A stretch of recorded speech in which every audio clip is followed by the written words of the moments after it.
Hello there my friends, welcome to my another video. Today an interesting model appears on my desk. This is the 1 to 72nd scale E50 from Modelcollect. It's quite an interesting model that's sadly discontinued. So let's see if I can do it justice by trying to paint it in red oxide and generally just build it as well as I can. The assembly begins with the road wheels. Annoyingly, the sprockets have sprue gates between the teeth, which resulted in me cutting some off because, well, you know, I'm a professional modeler and I can be careful enough for these things.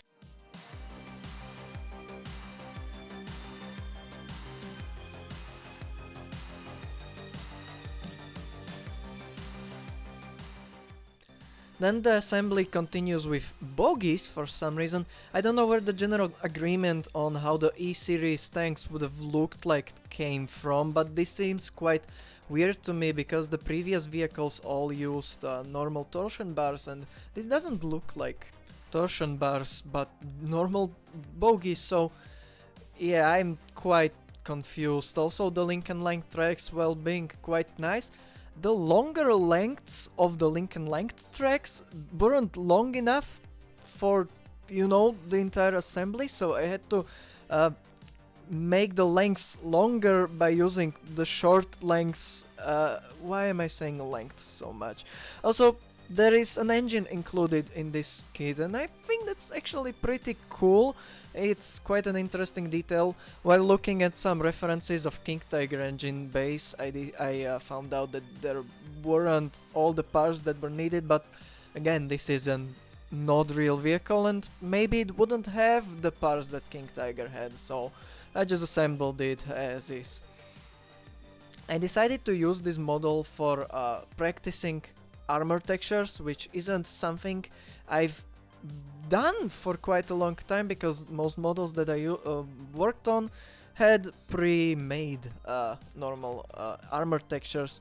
So here you can see me making flame cut texture. This is easily just by cutting with a knife.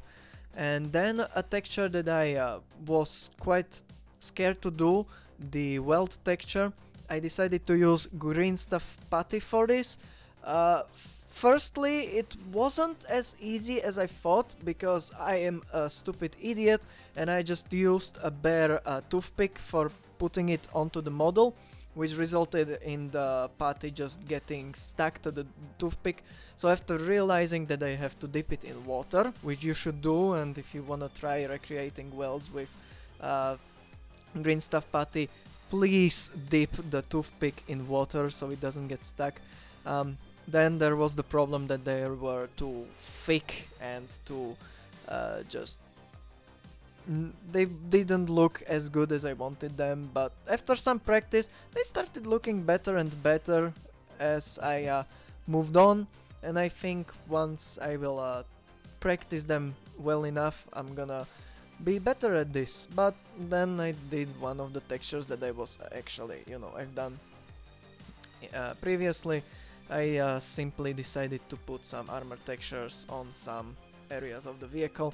Now I know that German tanks were machined and that the texture wasn't really rough, but on the other hand I wanted some visual interest, and also this was very heavily diluted Tamiya putty, which meant the texture isn't all that visible at the end.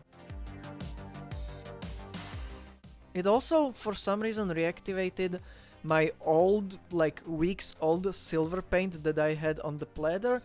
I don't understand why that happened, but it didn't do any harm. It wasn't hard to cover up, so no loss there. The model also featured some PE. I used ordinary super glue for gluing that.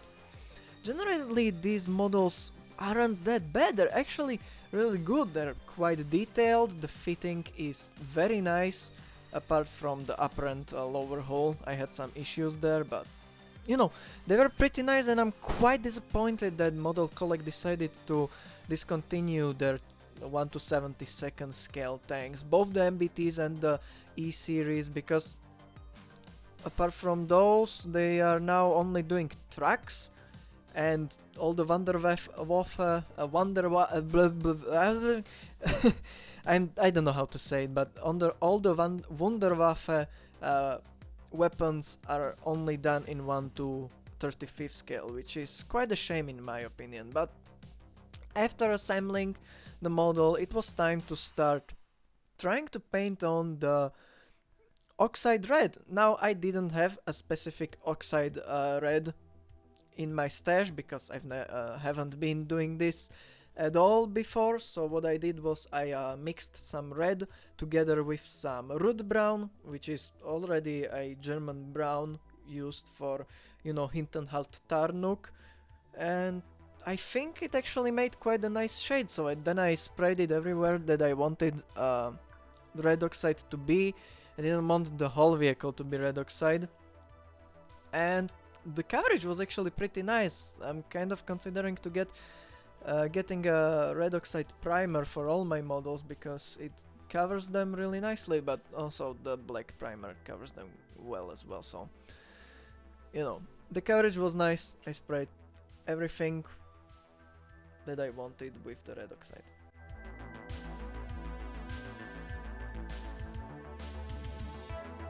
Then I added some white to the mixture to create a lighter shade to post-shade the model. I had to be really careful because, as you can see, it was hitting the pinkish tones, but I did want it to be quite, you know, contrasty, so you can actually see the post-shade. So I tried my best not to make it too pink, but it ended up being pretty pink, but it got covered by all the weathering that came after it, while still being pretty nicely visible. Can you tell that I never painted red oxide before? Because I think it's pretty obvious. I'm honestly really pleased with the result, considering I've never done this with an airbrush before.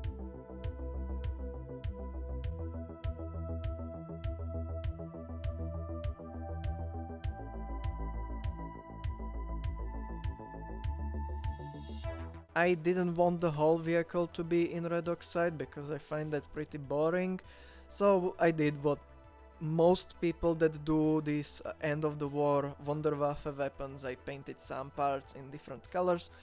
My idea of this tank is that parts of it were built normally in the factory as new, and parts of it were taken from older vehicles. So I painted some parts in a Hintenhalt Tarnug with soft edges, which I was actually pretty happy with, but we'll get to that. Here you can see me spraying the Duncan Gulp and highlighting it with a lighter color.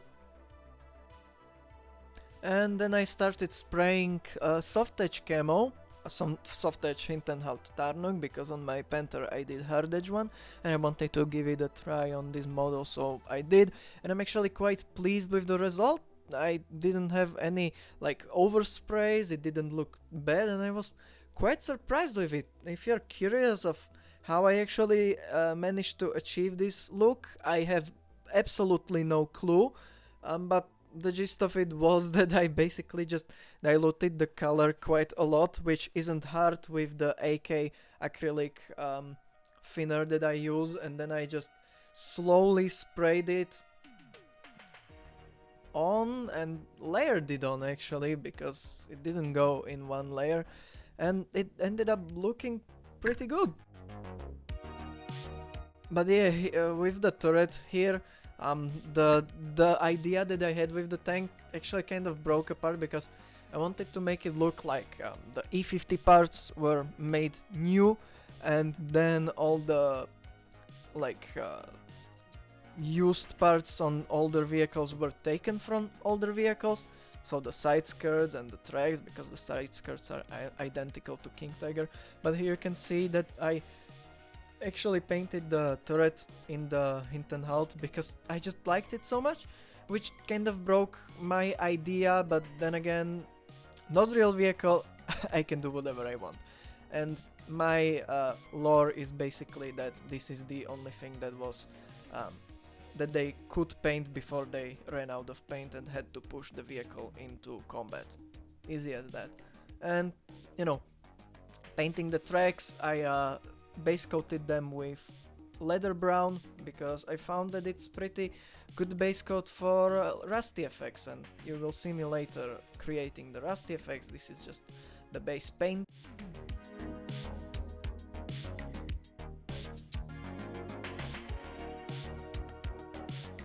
I also painted all the tools with dark gray.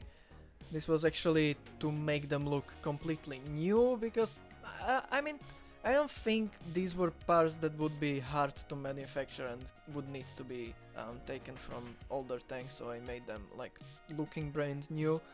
The engine bay, I painted all the like vents in black, and then the engine itself, and I believe it's a fuel tank behind it. I painted that with silver, and then using white color I painted some markings on, because you can't have a red oxide E-series tanks without random markings put all over it in white. Of course, here it was very important to have a steady hand and nicely diluted color, and also not having too much of that color on the brush because it would, you know, spill.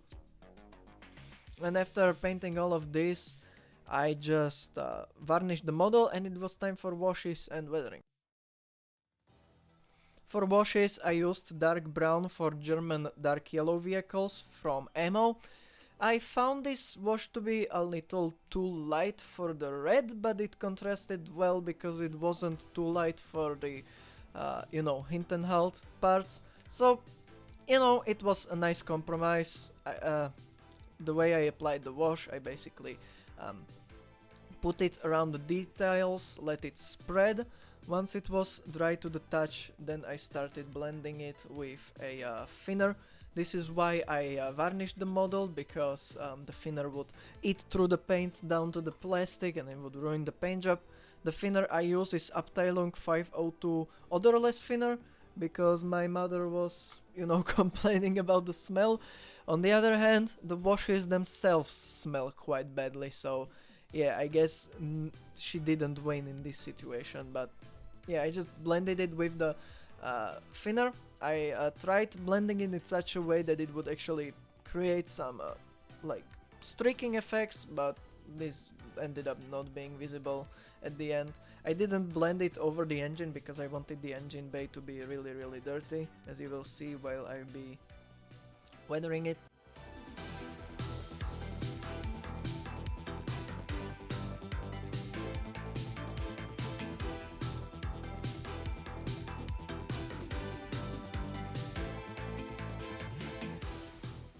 Then for the shell impacts that I forgot to record because I'm a forgetful idiot, I painted the insides of them with a dark rusty color.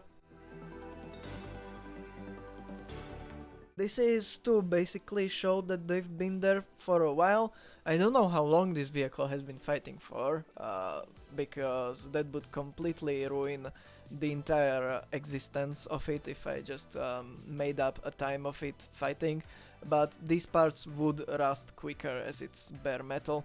Here you can see me creating a wash from a light rust acrylic color, basically just heavily diluted with water, and I just applied it over the tracks and the rusty areas, which were only the tracks, and then I started some chipping.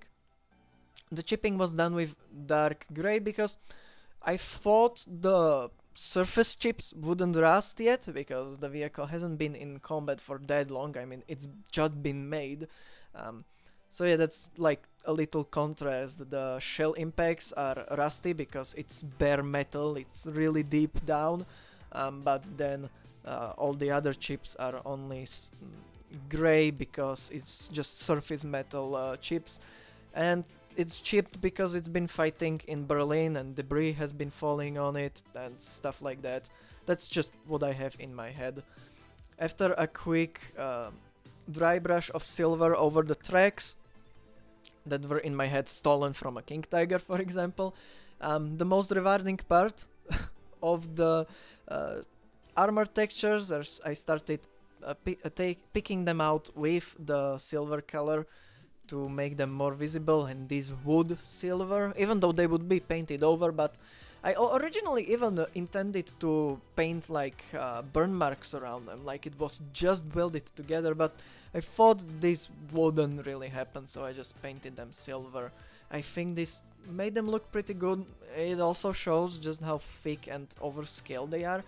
They would be good in 1 to 35th scale, but this is 72nd scale, and this is a thing I need to learn to do on my future projects, and I do have a few models that will deserve these. Also, the insides of the shell impacts were painted silver because, you know, the edges would be rusty, the inside would be silver.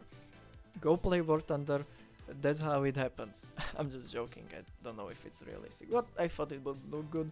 Then a lot of dirt in the engine bay. First I just covered it in a dark grey wash, then I started speckling dark grey wash around it. I even made like dark grey wash like splatters on the upper side where the engine like collides with the upper hull, which made it kinda hard to then blend the engine, like the engine cover, with the rest of the tank. Then for the weathering, I wanted it to be dusty, so I first went over it with a light buff wash, then I started speckling it with buff and with deck tan and with brown. I speckled everything on the bottom with these colors, and then over the wheels I went over them with the dark brown wash again to like make them look even like grittier and dirtier, and then with diluted deck tan I made some streaking effects and some accumulated dust on the upper surfaces, because again this is a vehicle fighting in Berlin, it's getting debris fallen onto it, stuff like that. This was also quite hectic. One of the reasons why I wish I had paint retarder, and I should buy it, is that I needed to work really fast here because the acrylic color would instantly dry and then it would leave tide marks. But I ended up getting some nice streaking effects on the sides and stuff like that. I was pretty happy with how it looked. With dark brown, well, dark gray, I tried creating some like almost water dropping effects on the model, and with it, it was done. So this is the E50M actually, because I used the longer toolret because I think it looks better. It's done, and I think it looks pretty nice. I'm not sure if it does any justice to the rarity of this model, I guess. I don't know if it's actually rare, I just know it's out of production. That's it. I'm pretty happy with the streaking effects that I managed to get on it. The mud effects look pretty nice as well. I'm overall not... I don't have much to complain about this model. Of course, getting better at the dust effects is an obvious no-brainer. I do still need to learn how to do those, but generally, just let me know what you think in the comments. I would love to read them. Let me know what would you maybe like to see next. I have a lot of models in my stash, so whatever you say, I probably don't have it, but maybe I do, and I just want to know what you think. If you liked this video, give it a like, comment, dislike, subscribe to my channel if you want to see more projects coming in the future. Share with your friends. If you want to support me financially, you can join my Patreon, where I share more images and also some 3D models, and I will see you in the next video.